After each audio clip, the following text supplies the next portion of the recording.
I'm Carol Cohn, and welcome to Purpose 360, the podcast that unlocks the power of purpose to ignite business and social impact. Today's conversation is quite different from having C-suite leaders in discussion. It's about the beginning of a career with a young woman named Alexa Mikhail. I met Alexa at Fortune's Most Powerful Women Next Generation Conference last May in Southern California.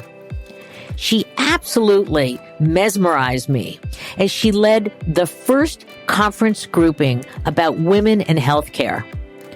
She had 5 very seasoned women talking about eating disorders, menopause, really struggling birthing situations, diversity in women's reproductive health. And she led that discussion with the insights and ability of someone 10 or 20 years older. I invited Alexa to be on this podcast because I have so many of our listeners are young careerists. They want to know, how do I advance my purpose to career? What do I have to do to prepare? How do I compete to get that really great job that I want? How much will I have to commit? Well, in the discussion today, you will hear incredible pearls of wisdom from Alexa. She's only 2 years out of school. She studied journalism. She's already been at CNN and now Fortune Media. This is a fascinating conversation for both employers who want to support their really superb Gen Z colleagues, as well as for those of you who are early in your career who want to find that job that truly resonates with your personal purpose or the organization's purpose.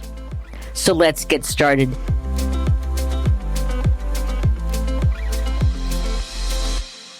So welcome to the show, Alexa.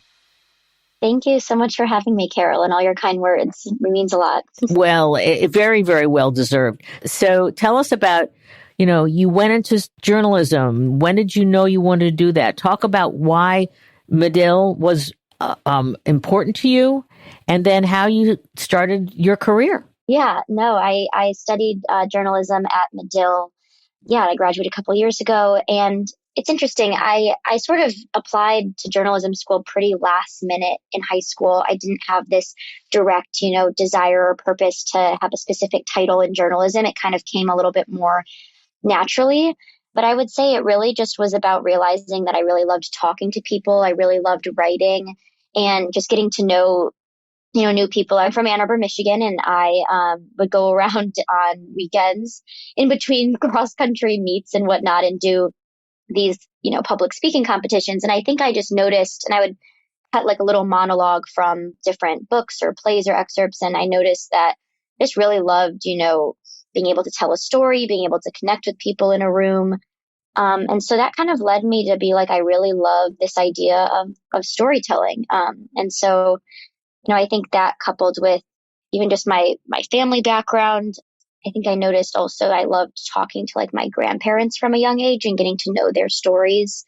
My dad immigrated from Cairo, Egypt when he was 7, and with his parents and family and siblings. And I just remember, being able to chat with him and his parents and really get to know their stories. And I wrote about them a lot. And I love that you talked about your parents and storytelling, because when I interview for whatever position, and I've hired a lot of people over my career, this is my favorite question. And it's, what's the most important thing you learned from your mother? And it's got a second part. What's the most important thing you learned from your father? And you've already told us that they influenced you. So it's great that very early in your career, you are, present about that. So good for you. Now I'll ask you the question. What's the most important thing you learned from your mother? Yeah, no, it's a good question. I think that it's really my mom's strength and grit. She's actually been through a lot. She had a various health challenges when I was in high school and college and still grappling with them. And I think that just her strength and her ability to sort of persevere through that and, really be able to kind of glean sort of some of the nice moments that, could still come out of all of that. Thank you so much for that candor. And how about from your dad? What's the most important thing you learned from your dad? Yeah, my dad is one of the wisest people I know. He really just has a selfless demeanor in which he just, I think, wants everyone else to be able to enjoy themselves, to come together. And he never sort of makes himself like the center of the room. And he has such wisdom around sort of um, just being really respectful to one another, and being able to kind of, to your, podcast, live your own purpose and, speak your own mind. And I think, his experience too, he came to the US really with nothing, with his family. And, he started a life here and a family. And I think family and connection and sort of being together is really important to him. And so that's also something that's like really important to me. Your parents gave you a lot of gifts that you were sensitive to. Yeah. Very grateful. And that the gratitude that you have at such a young age, it comes through in your professional life and also in your personal passion. So thank you for the candor on that. And anyone listening, again, if you are hiring, you can see that those two questions can tell you a lot about a potential individual that would join your organizations. So thank you for that. So let's talk about journalism. And you, in your few years out of school, you've been at CNN and now you're at Fortune Media. And those are, wow, that's something that I'm sure that anyone in journalism would just, strive to get to those organizations. Yeah, so it's really interesting. I mean, I actually graduated without a job. It was really hard to find a journalism job at the time, and frankly, any job, kind of graduating in the midst of the pandemic at that time. And also journalism jobs are on a different timeline. So usually they want you and you have to start within a couple weeks. Yeah, I mean, I just applied to a lot of different places and I tried to connect with people that either went to Northwestern, that were from internships I had, just cold emailing and LinkedIn messaging people for sort of informational, phone calls. And yeah, I ended up applying to a job that I saw at CNN because I had heard that there was something new starting, that they were going to be hiring a bunch. So I kind of signed on as a member of what was going to become CNN Plus, which I don't know if anyone is aware of. I know the whole story, yes. The great situation that happened there. Obviously, it was canceled after launching. And so, yeah, I was there for about 9 months before I was actually laid off from CNN as a part of the cancellation of CNN Plus. And CNN Plus, we were all waiting for that with great, excitement. And so it's your first job, great brand, and then you're laid off. And so, how did you deal with that, especially so early in your career? It was definitely very shocking. And I think it's really hard, even though it was a mass layoff, right? I knew it wasn't about me. I knew it wasn't my fault. But it was really hard to not sort of internalize that, to not feel that, to not know what to say to people, to not really feel there was something that you did or that you should have known, or, there's a lot of things that I think went into my head at the time when I was kind of in that 2-month stretch of looking for what was next, which was, it was a time I definitely won't forget. How did you get to Fortune Media? Because that's a pretty good, it's a bad situation, but you landed really well. Yeah, and I feel really lucky for sort of what happened for me from that. And I really just spent the last, the next few weeks, obviously trying to process what this meant and figure out what I wanted. But I remember actually one of my leaders that was a part of CNN Plus was really helpful for me because she was telling me, this is actually your time. Like, you just started and this is your time to pivot maybe to what you wanted to. And the reality is that when I thought about it, I didn't really love the production side of TV news. And that's, a great industry to be in. It's actually the majority of what I studied in college, but I found that I really wanted to be the person asking the questions, and not in a broadcast realm, but just in any kind of medium that I could find.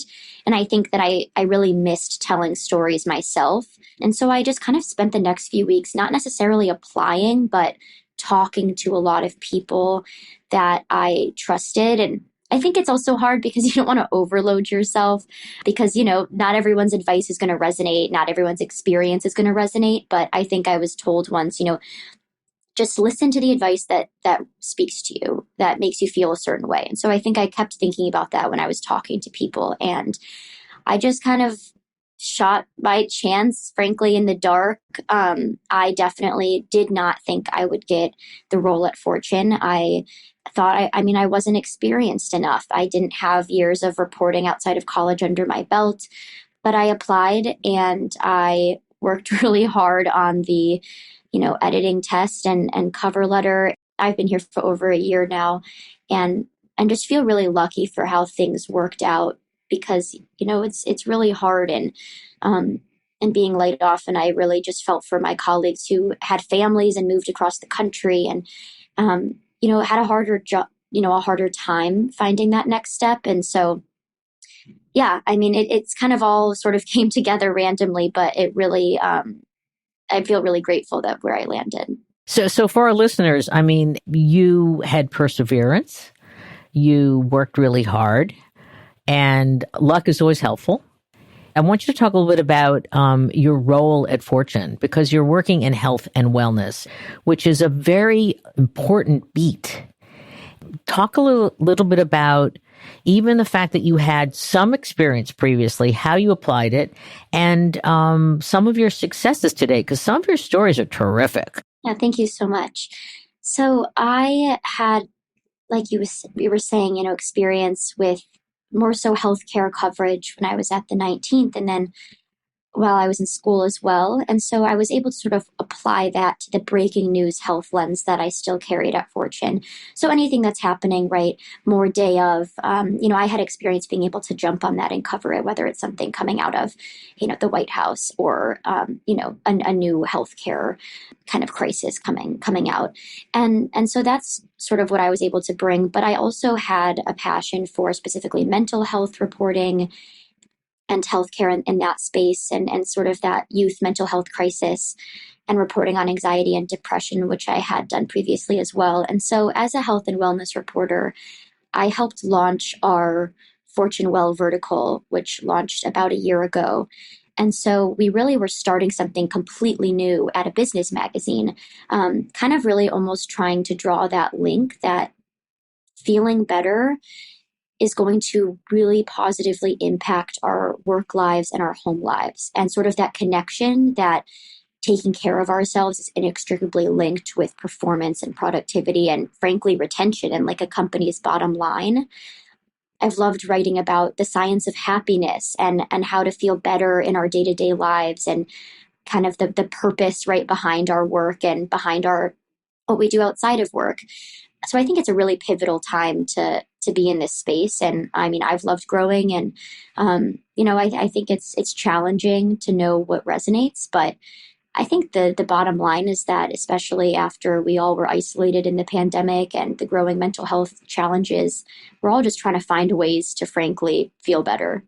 I have to say to our listeners that you just wrote a Barbie article, which I think you might want to just briefly talk about that because you're always trying to, like when the Silicon Valley Bank bankruptcy, and you talked about, you might want to talk about both of those stories because you do beautiful creative linking to the story behind the story. I think people watched the movie and anyone would remember all of the crazy dance numbers and sort of this idea, right, that the movie is playing into and critiquing this aesthetic of Barbie. And so I think given that people were curious around, did they have to train? And, it turns out, yeah, Ryan Gosling did Pilates and, they did dance classes and they, had certain regimens. And so I think that, adding in some information about who trained them and what that was like. I think that's something that, the audience is interested in.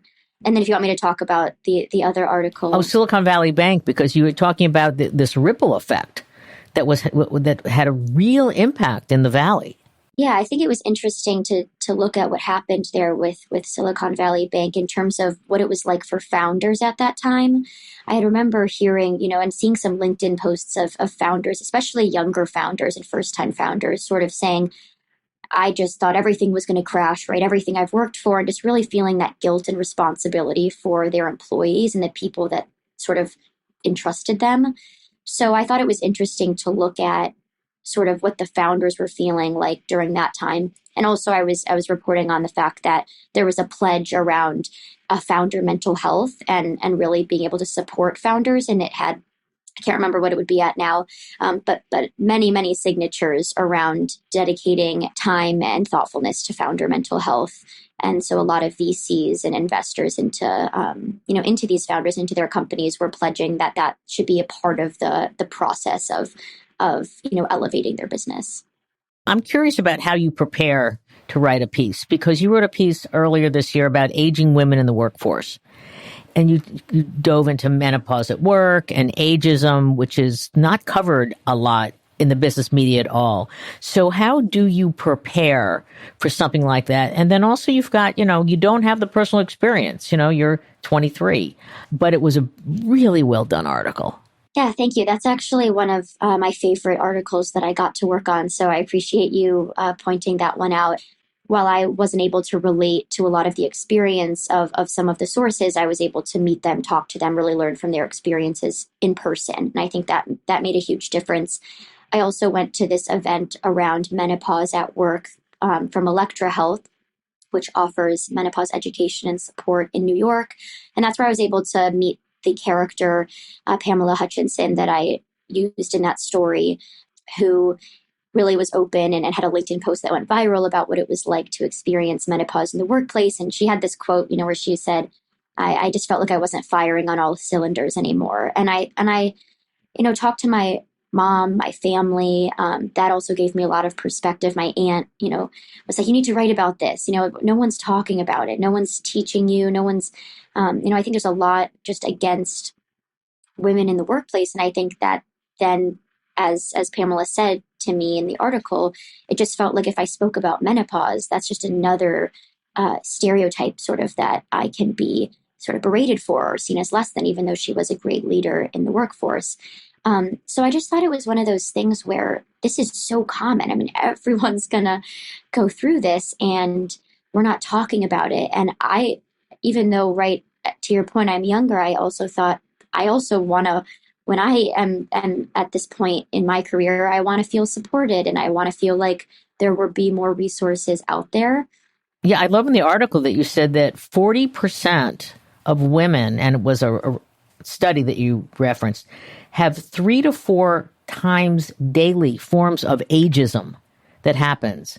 And so it was a very, very good article. So thank you very much. What would you like to say? Because I'm sure that we have listeners now, early stage professionals, who may want to go into journalism, or they want to go into that writing is a part of their job. What advice do you give them? I think it's really hard because I think I'm still working on that, to be honest. I think it's a work in progress. I talked to my editor Jennifer is great, and it's just been incredibly supportive to me. And I feel lucky that I have someone that really gets me. But I think I've been open with her that, very much, especially the first year I was here, I just really struggled with my confidence. I think that I felt like I don't know, I think I felt like I didn't belong here, and it wasn't really anything anyone was doing. I think it was hard to feel good about my work. I just felt like I was like, when's the next shoe going to drop? Every time I got an email or a Slack message, I was worried I was going to be laid off again. I think I constantly worried about it. And so it's funny that you ask that, because I feel like I'm asking my mentors that of how do you sort of move through that. I think for me, it's really just been about, staying curious and continuing to have those conversations, continuing to listen to the advice that resonates with me. And I guess just to not get caught up in the noise. I think this industry is ever changing. And so I think I have to be okay with that uncertainty and with the fact that things are going to inevitably change and I'm going to have to pivot. But I think the more that I can pitch and do stories that I am proud of, that I think are elevating voices that are far too often left off the stage, are that helps boost my confidence. So I think, whether that's at Fortune or just in a blog post I write, it's like, how can I kind of elevate my stories? I think that has really helped me. And yeah, I think staying connected with people who support you genuinely has propelled me probably the most. I would refer to you as I've been graced with many young people that I call them an old young, that they have this kind of old soul in a way, but they're still young and they're very curious, and you are one of them.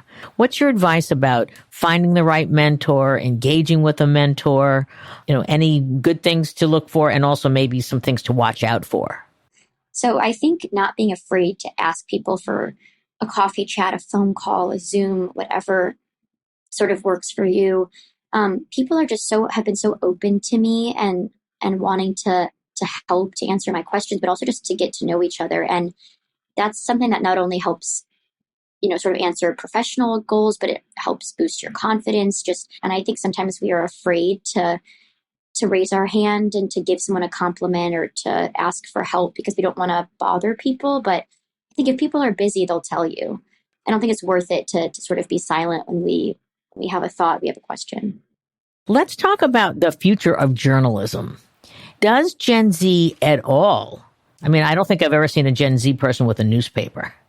What's your feeling? Because you are a Gen Zer. I think it's tough because I sort of describe it right as when I was even in school not that long ago, I was in classes that were talking about, getting the big interview and sitting down with that, person, and everyone's tuning in.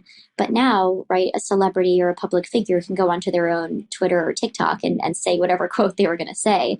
And so I think it's hard because that sort of, I wonder, right, is that golden age of journalism and investigating not as prevalent? But I don't think that actually. I think that it's just going to be changing, and we're always going to have to find ways to tell stories. It's just going to look different.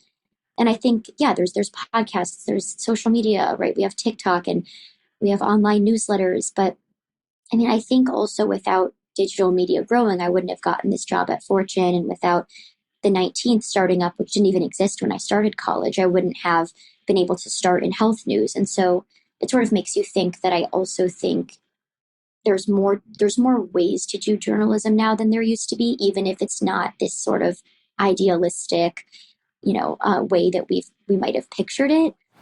Yeah, you are a beautiful writer, and I love writing. So, kudos to you. I'm curious today about the different work styles of Gen Z. And so we've got some wonderful Gen Z colleagues in our firm. And there's a desire, yes, to have the flexibility of time of day to work, but also the amount of time working. I know when I started my firm when I was just 30, I mean, I'm working killer hours, 70, whatever hours I had to and today there's a little bit more like work-life balance. So I am curious, is that a myth? Is that because you seem to be very, you're curious and you've got to do your homework. So is that a 40-hour week, or is it more of a flexible work style? I think the big thing is that Gen Z is also not a monolith, right? Everyone, is coming to the table with different perspectives and backgrounds and ideas. So I think that's the first thing, is that sometimes it's easy to categorize a generation as one way or the other, but there's a lot of nuance. And actually at the Fortune Next Gen conference, I moderated a panel on Gen Z at work. And I asked what the biggest misconception is. And there was a Gen Z founder on the panel, as well as two other leaders in companies, kind of more so on the talent acquisition side. And what really came out also through research that they had done around Gen Z and what they're looking for and people getting into the workforce is that I think there's this assumption and misconception that Gen Z is lazy, right? The whole idea of work-life balance and, flexibility and doesn't want to come into the office. But with their study, it was from Handshake, that they found that, Gen Z is really just looking for stability, and especially coming off of being in the pandemic, starting their careers and, with this economic volatility, I think that, Gen Z is really just looking for a place where they feel stable. So I think it's interesting, but I also think that, even just thinking about my own friends and family, I mean, I think that Gen Z really wants to connect with other people at work. They want to be able to feel a part of something again, I mentioned the whole loneliness thing. I just was writing a story this morning about how Gen Z is actually with the millennials are really feeling the loneliest. And so I think that finding ways to connect through work and through community is really important. So that leads me, it's a great bridge to the question of purpose. And how important, especially to Gen Z, is it that the organizations that they work for stands for something beyond just making a profit, stands for something that could be about the environment or society, or to your point, they're a proponent of mental health.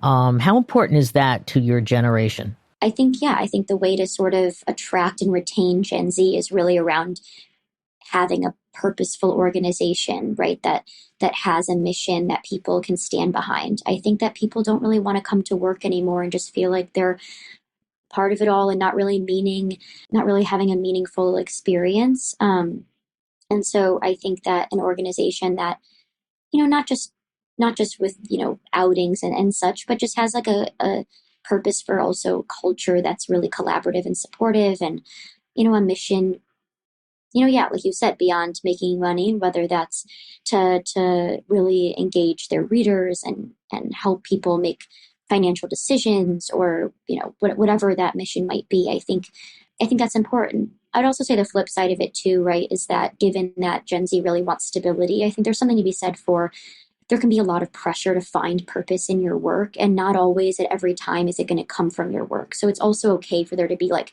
ebbs and flows in the fact that maybe your purpose is coming from what you do outside of work or your relationships to others. You are so wise for someone so young. I love it. A couple quick questions. I know our listeners, many of them are from purpose-driven companies doing really authentic work, and they want to get it in front of you, not pitch you with something that's greenwashing, but truly something of substance. What's the best way to approach you with an idea? Yeah, email me is a great way. LinkedIn message me. I definitely try and go through all of my emails. That's true. Thank you. That's great advice.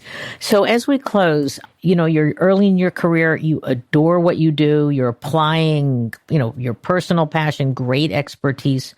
What other advice? Because you've given a lot of advice in this conversation, but do you have one or two other things to, young people who are saying, gee, she is really helping me out? What would you like to say?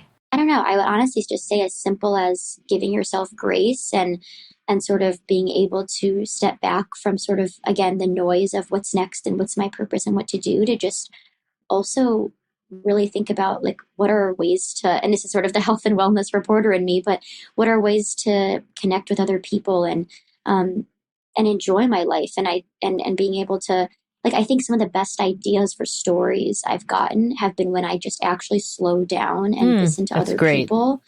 And I sit at the dinner table and I don't have my phone with me. I think it's uncomfortable to be bored, but I think if we can carve that time out too, that's kind of where like even your passion projects outside of work or hobbies, come to you. That's great. The lots of pearls of wisdom there. Any other thing you want to leave with our listeners before we have to say goodbye?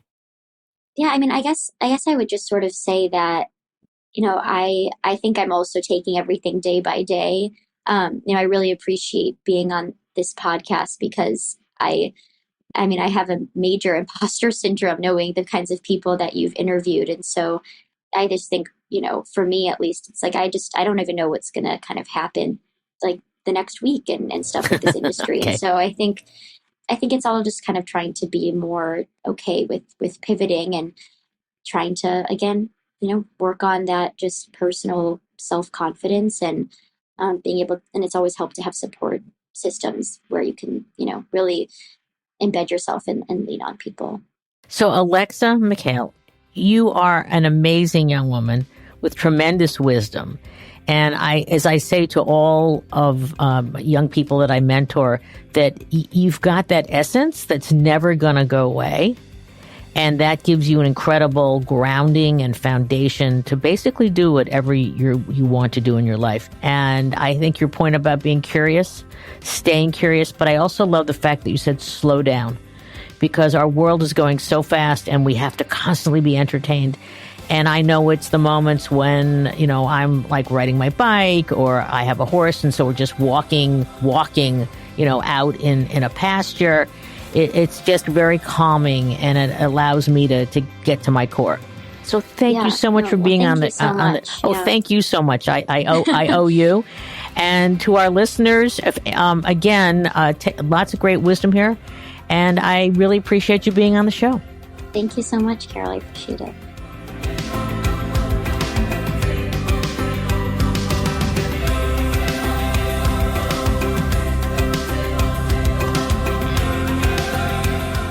This podcast was brought to you by some amazing people, and I'd love to thank them. Ann Hundertmark and Kristen Kenny at Carol Cohn on Purpose, Pete Wright and Andy Nelson, our crack production team at True Story FM, and you, our listener. We love hearing from you, so please give us feedback. Let us know names of people you'd like to hear on a future episode. How about some new questions to ask? And also, please rate and rank us, because we really want to be as high as possible as one of the top business podcasts available, so that we can continue exploring together the importance and the activation of authentic purpose. We all know every company, every brand, every not-for-profit must define their purpose, refine it, and activate it, and evolve it over time, so it has the greatest impact on business, growth, and society.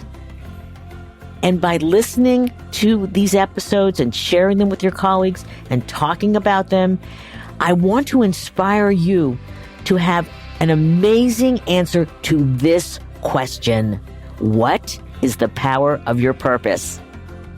Thanks so much for listening.